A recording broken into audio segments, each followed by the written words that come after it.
Well folks, welcome to your classic commercial fishery feeder swim. Now we've got an island today, maybe 20-22 metres away from our fishing position. I want to be casting either a bomb and bread, pellet feeder, method feeder, a little hybrid feeder, something like that up against the island. But importantly, we need to know the depth.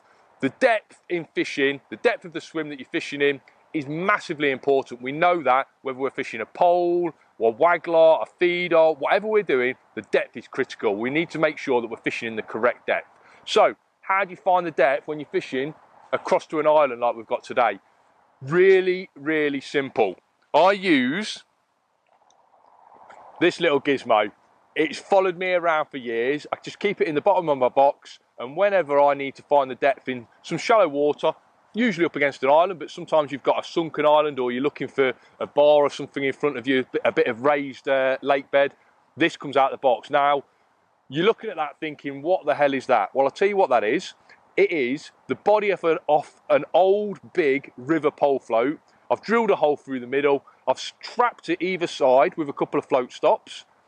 And that is going to tell me what the depth is over on that far bank. It's something that I've done for a long time, and I think it helps massively when you're fishing across the far side and you're trying to target fish that maybe want the right depth of water. Now, in the summer months, I might be looking for something like a foot of water. Those fish are really aggressive. They're going into that shallow water.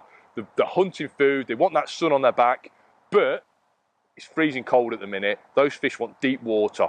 And if I can find maybe, I'm saying at least 2.5, 3 foot, I'd like a little bit deeper if possible. If I can find that sort of depth up against a feature, I think that's going to be perfect.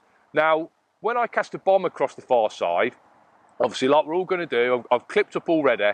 When you cast a bomb over the far side, it's really difficult to get a feel for the depth. You sometimes get half a count. You know, we're talking, when we're counting in seconds, you chuck it in, your tip sort of bends around, it drops back really fast. Sometimes you don't even get a count at all, and that's where this little fella comes into play. So what I'm going to do is, like I said, I've already clipped up across the far side. I'm going to show you how I find the correct depth and how I find the right depth. So let's just unwind him from the winder. Even the winder is a bit bashed up because he's lived in my box for a long time. And like I say, he only comes out when we've got an island in front of us, or we want to find the depth in shallow water. So hopefully you can see there. I'll bring him down on this camera. We've got a float body. Now, importantly, this float body, I liked it. You can see he's really bashed up. I've Tipp-Ex'd him as well. He's white and black. That means that no matter what background I'm fishing in, I'll be able to see that pop up on the far side. So if it's a white background, I'll be able to see the black part pop up. If it's a dark background, I'll obviously be able to see the white pop up. I've trapped it, got 2 float stops, one either side, and it's just literally some 6-pound line, and I've got probably 3.5, 4 foot of line there. Now, you don't have to use an old pole float. It's just something I've always used. You could probably use a pike float or something like that, just something that's really buoyant.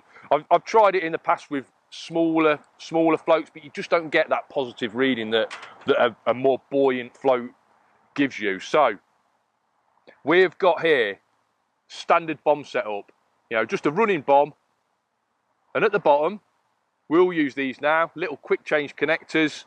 It's a little quick change bead. Again, we'll pull him round this side. We've got our little quick change bead. That usually houses our hook length. But what we're going to do, so simple, ridiculously simple, is we're just going to smash our little depth finding rig on, just like we'd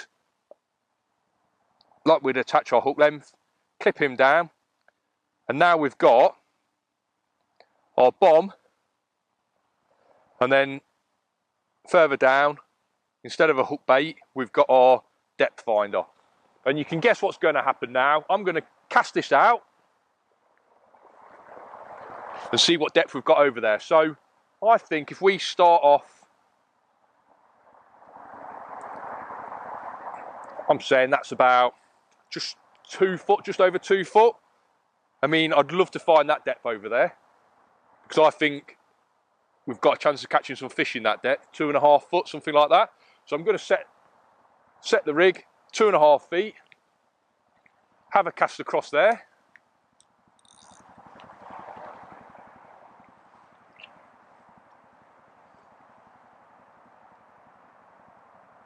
And what we're looking for is, obviously, we're looking for that float body to pop up. Didn't see it that time, so that means that it's deeper out there than what I set my float at. So let's pull it up. I'm going to say that's a good 3 foot now. Yeah, I think that's a good 3 foot. I mean, I'm already happy because I think we've got a chance of catching fish in anything over 2.5 feet today. So this is 3 feet. Try not to tangle it on the far side. Chuck that out again.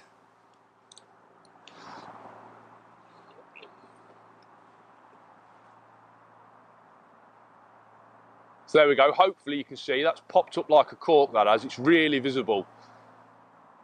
So we've got somewhere between 2.5 and whatever that is, 2.5 and 3 feet of depth over that far side. We know that it's not shallower than 2.5 feet. And all of a sudden, what that's done,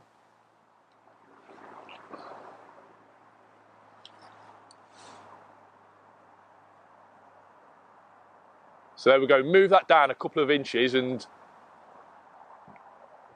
it just disappears. So we were about bang on with that second cast, you know. So all of a sudden, what that's done is it's gave us a massive amount of confidence. We're casting to that depth of water. Sometimes it's so difficult to work out the depth when the water's so shallow, but it's gave us a huge amount of confidence. We're casting into at least 3 feet of water. And I know now that I can fish over there, confident in the knowledge that it's deep enough for some fish. And you know, sometimes you get that heart-sinking moment late on in a session. You've been fishing there all day, you think, I can't work out why I've not had a bite. And then the ducks or the swans pass by, they dip it down, you know, the feet are almost touching the bottom because it's so shallow over there. And at least now, like I say, we know we're fishing in a fish catching depth of water.